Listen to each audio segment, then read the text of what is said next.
I grew my Instagram account from 1,000 followers to 42,000 followers in less than 60 days last year. So people started asking me about how I can help them grow theirs. So that's why I opened up a marketing agency that consults and helps content creators grow and monetize their audience with organic marketing. One of them is Nemanja, who we scaled from 100k followers to 200k followers plus, which caused a lot of sales on his course, supplement brand, and brand deals. And of course, there wouldn't be any of this knowledge if I didn't first scale my brand. So if you want to scale your brand, you need these 3 things that we're going to talk about in this video. We'll go through 3 problems / misconceptions that personal brands have when they want to scale, and 3 pillars, 3 foundations that you need to have in order to scale. So first, let's look at why somebody that has a business would want to create content. What is their goal? Well, of course, it's money, it's more sales, but how does that happen? So this is how it goes.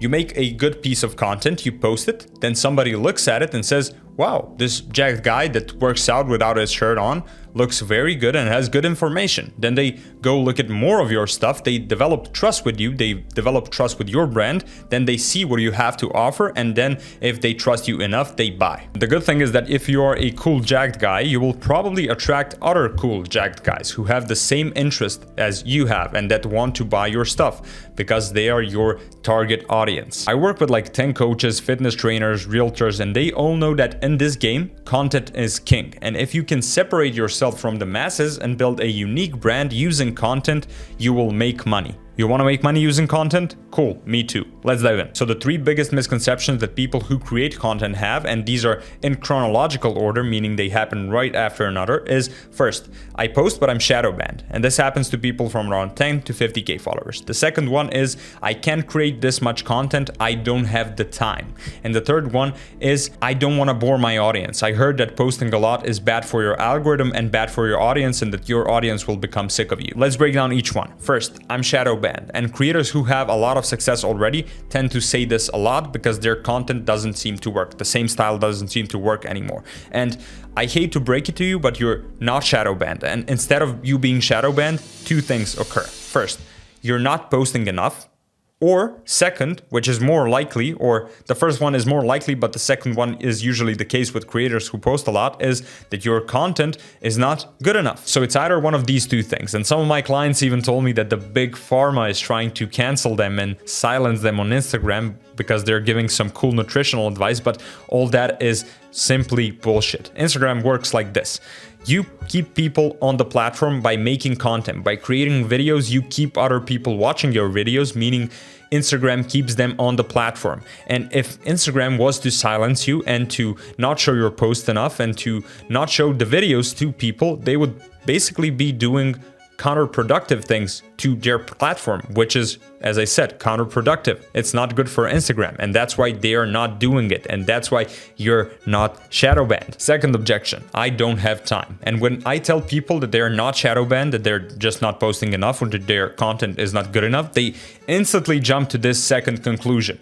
I don't have time to create content. And I always parallel this with Alex Hormozi. If Alex Hormozi, who's probably busier than me and you, probably like 10 times busier, has enough time to film and post content 3 to 4 times a day on multiple platforms, then me and you have the time. So when somebody throws this I don't have time to create content objection at me, I instantly know that it's one of these 2 things again. The first one is that they don't have an efficient content ideation, editing, filming, and distribution system. And the second one is that the content is just not their first, second, or third priority. And that's just that. And if you don't have the skills to generate content ideas on demand, film yourself or have somebody film you, edit the videos, and distribute all the content throughout all the relevant platforms, you will never make this content thing work. You will never make the content creation thing successful. And if content is not a priority of your personal brand and business, then why are you even watching this? And I won't try to convince you. I'll just say that the content creator economy is around $230 billion and that it's growing by 23% each year, and that it's the only way for you to tell your story and to connect with your audience and to sell at the same time. Third objection, I heard posting a lot is bad for your audience and algorithm, and this is so not true on so many levels. Short form platforms like TikTok and Reels almost always show your content to strangers, meaning strangers are like 80% of your audience on all your content. It's pretty bold to assume that every single piece of content you make will be seen by every single member of your audience, because it's not that easy to be seen, right? It's like going to the gym and telling your trainer, oh, I don't want to do too many biceps curls, I don't want to get too jacked.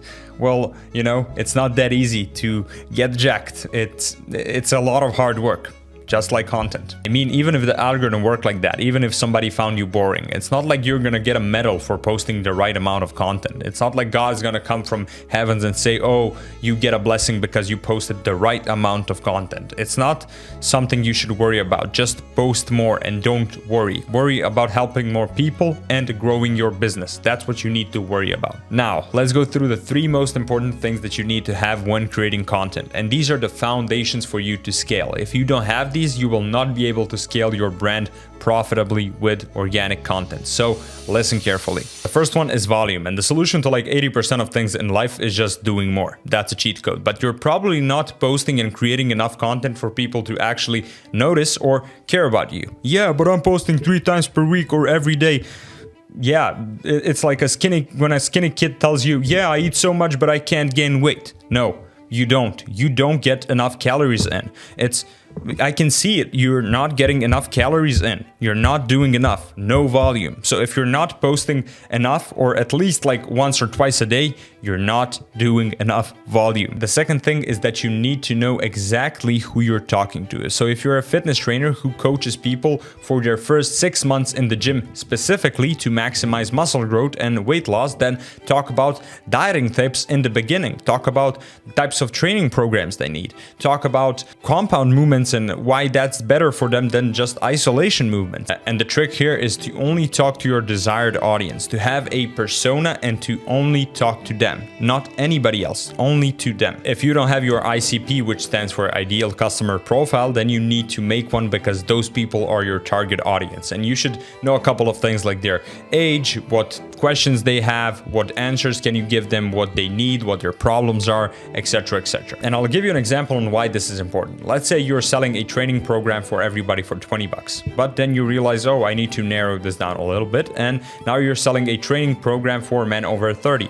Cool, that costs $50, but now you get your ICP, your Ideal Customer Profile, and now you're selling your program to men over 30 with low testosterone issues, and now that costs $200. See how you can charge much more when you have a detailed customer, because you have a detailed problem that somebody has, and now you can target that detailed problem and solve it for a much higher price. And this is not a perfect example because I just made it up, but you can see how you can charge more if you have an ICP, if you know who you're making content to and who you're selling to. A good framework to utilize in your videos if you really want to specifically talk to your target audience is called the PPP framework, and the first P stands for proof. You show the people that you really know what you're talking about. The second P stands for promise. You tell people how you're going to help them. And the last P stands for plan. You show them how you're going to help them. You set the expectations of what's going to happen next. And this is the exact framework I use for this video also. I said I grew my Instagram account from this amount of followers to this amount of followers. That is proof. If you want to scale your brand, you need to have the things that we're going to talk about in this video. That is the promise. And here are the 3 misconceptions and the 3 foundations you need to have to scale your personal brand. That is the plan. And the third thing is a clear, understandable offer. And you might think I'm crazy, but I think that nowadays we made offers too complicated. Too long of a landing pages, too long videos, descriptions, bonuses, guarantees. All that is just too much information for people. They come to your page, and instead of just buying straight away, knowing what they get, they end up with tons of questions, and then you end up with an answer, okay, I'll let you know, and they don't buy. Also about the offers, don't have like 50 offers. Don't have 50 things sitting in your link in your bio, like a link tree or something, because people won't know what they want to choose.